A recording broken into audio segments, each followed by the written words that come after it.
Olá. A adoção de crianças com deficiência física ou intelectual ainda é um tabu em nossa sociedade. E é por isso que a luta para fornecer informação e quebrar a barreira do preconceito é fundamental para que o quadro seja revertido. Para falar conosco sobre esse assunto, eu converso hoje com o Dr. Iberê de Castro Dias, juiz assessor da presidência do Tribunal de Justiça. Tudo bem com o senhor, doutor? Olá, tudo bem? Tudo bem com todo mundo que nos assiste? O nome Iberê é indígena? O nome Iberê é indígena, exatamente. Eu conheci só uns 2 Iberês, sempre gostei desse nome, parabéns. Poxa, Doutor, obrigado. Tem o Iberê Camargo, né? Artista plástico famoso no Brasil. E agora tem o Iberê Tenório, youtuber aí que tá fazendo sucesso com a molecada, com o canal que ele tem no YouTube, o Manual do Mundo, que são os Iberês famosos. então esse nome dá sorte. Pô, espero que sim. Doutor, a fila de pessoas querendo adotar uma criança nos parece que é bem maior do que as crianças que estão disponíveis para adoção. Eu queria te perguntar por que essa conta não fecha? Por que ainda tem criança esperando adoção, sendo que a fila de pessoas que estão querendo adotar é maior? Pois é. Existem no Brasil cerca de 38 mil pessoas na fila da adoção, querendo adotar, né? Candidatos a adotantes.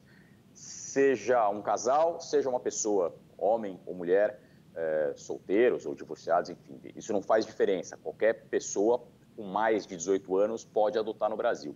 Então pode tanto ser um casal homoafetivo, casal hétero, como pessoas solteiras. São 38 mil pessoas na fila e cerca de 5 mil crianças e adolescentes aptos a serem adotados no Brasil. Essa conta não fecha porque o perfil desejado por essas 38 mil pessoas que estão na fila é diferente do perfil das crianças e dos adolescentes que estão aptos a serem adotados, especialmente com relação à idade. Esse é o nosso maior problema hoje. As pessoas que estão na fila desejam adotar crianças normalmente de até 5 anos, mas a gente consegue, tem uma certa facilidade de conseguir famílias para adoção de crianças de até 10 anos, 9 anos, 10 anos. A partir dos 10 anos, a coisa fica bem mais difícil. Então, quando a criança completa 10 anos, fica muito mais difícil de conseguir pessoas que estejam na fila interessadas por uma criança desse perfil. Por isso que dessas 5 mil crianças aptas a serem adotadas, praticamente todas ou têm 10 anos ou mais, ou têm irmãos que tenham mais de 10 anos, ou têm alguma deficiência. O grupo de crianças e adolescentes com deficiência também é um grupo de difícil colocação em família adotiva, né, em família substituta. Já que nós entramos nesse assunto de 38 para 5 esperando adoção, quer dizer, é um número bastante diferente, né, do que quer e do que espera, eu te pergunto mais profundamente sobre esse assunto. Existe um pessoal que faz um tratamento, uma consulta psicológica desses pais que estão querendo adotar para, de repente, convencê-los do contrário, mostrar que existe um caminho mais suave do que aqueles que eles imaginam, ou seja, fazer um convencimento para que eles aceitem adotar essas 5 mil? Ou dentro dessas 5 mil? Sem dúvida. Existem iniciativas no Brasil todo. O Cara Tribunal de Justiça praticamente tem seus programas voltados a isso. No Tribunal de Justiça de São Paulo, a gente tem o Adote um Boa Noite, é um programa desenvolvido no Tribunal de Justiça de São Paulo, um projeto do Tribunal de Justiça de São Paulo, que inclusive foi vencedor do Prêmio Novari. O Prêmio Novari é o prêmio mais importante do direito no Brasil. O Adote um Boa Noite venceu o Inovari em 2018 na categoria tribunal. E a ideia do Adote um Boa Noite é justamente colocar essas questões todas para reflexão social. Apresentar esse problema, dizer que esse problema existe, dar visibilidade a essas crianças, esses adolescentes, sempre mostrando-os como sujeitos de direito, isso é bem importante, né? São pessoas que têm direitos previstos na Constituição, previstos no Estatuto da Criança e do Adolescente, são pessoas que têm desejos, sonhos, e é dever da sociedade fazer o necessário para que esses sonhos sejam realizados, esses desejos se realizem. Além de tudo, são, como eu disse, direitos mesmo, direito à educação, direito à saúde, direito à convivência familiar aqui no caso. O Adote um Boa Noite é um site que foi criado pelo Tribunal de Justiça em parceria com a FNAS, como agência de publicidade, em que há fotos de crianças e adolescentes aptos a serem adotados, crianças e adolescentes que entram nessa faixa etária dos 10 anos para cima, normalmente, né, pelos quais praticamente não há interessados no Brasil, e crianças e adolescentes com deficiência, independentemente da idade, justamente por conta da dificuldade de inserção em família substituta. E por meio do Adote um Boa Noite, a gente coloca a foto da criança, frases da criança, sempre posicionando a criança como sujeito de direito, isso é muito relevante, e a gente tenta promover o debate social a respeito disso. Quando a gente fala de convencimento das pessoas que estão na fila, também é preciso tomar um certo cuidado para a gente não forçar a mão. Não claro pressionar, né? Desejo... Exato. É claro que nosso desejo seria de que amanhã 5 mil dessas 38 mil pessoas resolvessem adotar crianças e adolescentes desse perfil, né? Se a gente está falando aí de menos de 15% das pessoas que estão na fila, parece um número muito factível, né? Mas a gente tem um receio de que a mudança do perfil, a pessoa está na fila, né? Ela fala, olha, eu quero adotar uma criança de até 5 anos sem deficiência.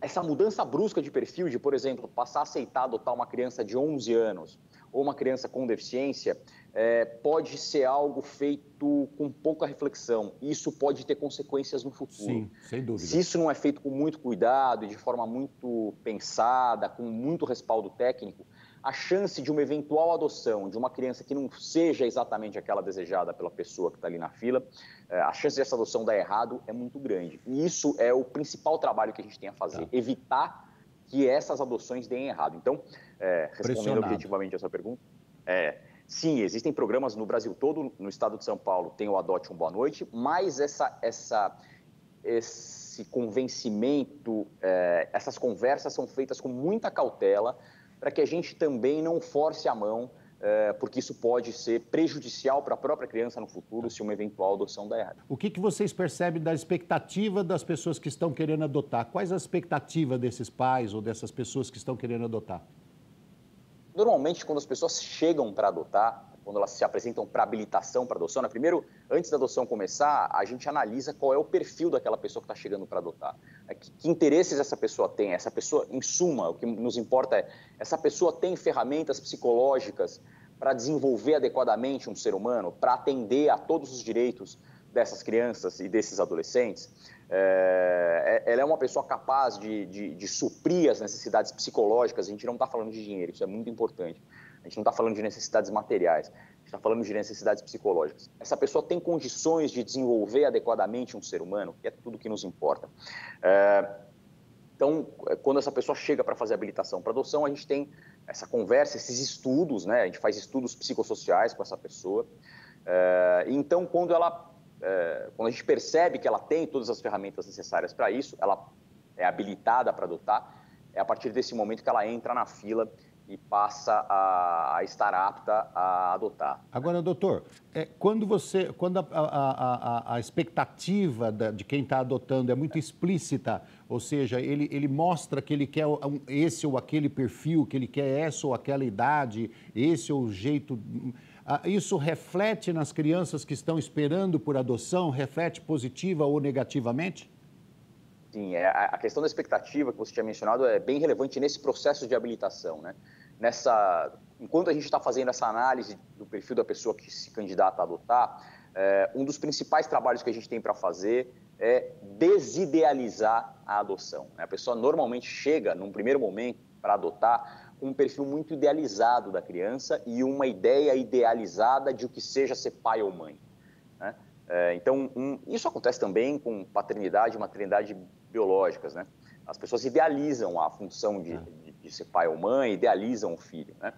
Então, um dos principais trabalhos que a gente tem para fazer durante esse processo de habilitação é justamente mostrar a realidade, né? Indicar que essa pessoa, que ser pai ou mãe, e aí, independentemente de ser pela via da adoção, de ser pela via biológica, ser pai ou mãe tem contratempos, né? Existem dificuldades, nem tudo vai transcorrer sempre numa calmaria extrema, isso não é real, né? Não é assim que a gente consegue desenvolver crianças e adolescentes de forma saudável. Eles vão fazer birra, eles vão implicar, eles vão responder duro de vez em quando, vai ter a fase da rebeldia e ainda com tudo isso vai ser normalmente a experiência mais transformadora e gratificante porque uma pessoa que deseja ser pai ou mãe pode passar.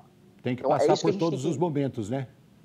Exatamente. Então, uma das principais funções é essa, é desidealizar. Quando a pessoa vai ter um filho biológico, ela não tem como escolher características do filho, ela não tem a menor ideia de como vai ser o desenvolvimento psicológico desse filho, como ele vai nascer, como é que vai ser o rosto dele. No caso da adoção, ela ainda tem essa possibilidade de fazer várias escolhas que a paternidade ou a maternidade biológicas não permitem. Então, no momento de fazer essas escolhas, de as pessoas preencherem o perfil de criança que querem adotar, é muito importante que elas contem com esse respaldo técnico que mostre para eles que idealizar um filho não é o adequado para o exercício da paternidade ou da maternidade. Né? Doutor. Que existem questões que escapam do nosso controle, isso é inerente à condição humana, né? Não tem jeito. Doutor, quais os motivos que levam uma criança a entrar na fila de adoção? São pais que abandonam, são pais pobres, a deficiência é um dos motivos que levam a uma família a deixar uma criança para adoção, é criança que perde o pai, tem todo tipo, mas o maior número de casos, qual é? Existe um critério objetivo para que a criança se torne apta a ser adotada, é ela estar em situação de risco na família originária dela. E situação de risco aqui pode ser tanto o risco físico quanto o risco psicológico. Não tem nada a ver com pobreza, né? A lei é muito clara, o Estatuto da Criança e do Adolescente diz isso claramente, pobreza não é motivo para a criança estar apta a ser adotada, pobreza deve ser resolvida com programas sociais, né? Com programas de assistência, inclusão de benefícios sociais. Pobreza não é causa de destituição do poder familiar. Quando a gente percebe que uma criança está no que a gente chama de situação de risco, essa criança é retirada da sua família e vem para uma casa de acolhimento, né? Ou para uma casa de acolhimento ou para uma família acolhedora. Então ela passa a ficar numa casa em que ela é cuidada por técnicos, enquanto todo o sistema de proteção da infância, isso inclui o Poder Judiciário, o Ministério Público, a advocacia, a rede de proteção do município e do Estado, né? Então Secretaria de Assistência Social, Secretaria de Saúde, Educação, a gente fica tratando todo mundo de recuperar aquela família, de fazer com que aquela família se fortaleça. Mas existe o caso das famílias abandonarem as crianças. Existem o caso de famílias que podem espontaneamente abrir mão do poder familiar. Sim, elas podem comparecer ao Poder Judiciário e dizer, olha, eu quero abrir mão do meu poder familiar, eu quero entregar meu filho para que ele seja adotado por alguém. Isso é possível. E no Essa pessoa não pode escolher quem vai adotar o filho. Nesse caso, entra o abandono das crianças com deficiência. Não existe exatamente um recorte que a gente perceba empiricamente pelo fato de a criança ter deficiência. Pelo menos eu não percebo no cotidiano que só aumente o abandono dessas crianças. O que existem são famílias que estão muito enfraquecidas em termos de ferramentas sociais e que tenham filhos ou filhas com alguma deficiência e que não conseguem cuidar adequadamente, prover adequadamente as necessidades dessa criança. Mas quando a gente percebe que essa criança está em risco, a gente tenta cuidar dessa família para a criança poder retornar para a sua família. E no estado de São Paulo, de 70% a 75% das crianças acabam retornando para suas famílias. Que ótimo. E apenas quando a gente percebe que efetivamente não há meios de tratar dessa família, que essa família não vai aderir aos tratamentos que são propostos, com o tempo vai passando e a gente nota que a família não faz movimentos para se recuperar, aí sim a criança passa a estar apta a ser adotada. A gente faz a destituição do poder familiar, ou seja, a gente corta os vínculos jurídicos que aquele pai, aquela mãe tenham com aquela criança. Grosso modo, dizendo de forma meio leiga, eles deixam de ser pai e mãe da criança e a criança passa a estar apta a ser adotada, a ser filha de uma outra pessoa ou de um outro casal. Então, o que é o preponderante para a criança estar apta a ser adotada é a gente verificar a situação de risco e não conseguir fazer com que dispensar os tratamentos adequados para aquela família, para a família se recuperar. Ok, estamos conversando com o Dr. Iberê de Castro Dias, juiz assessor da presidência do Tribunal de Justiça. Vamos para um rápido intervalo e voltamos já já.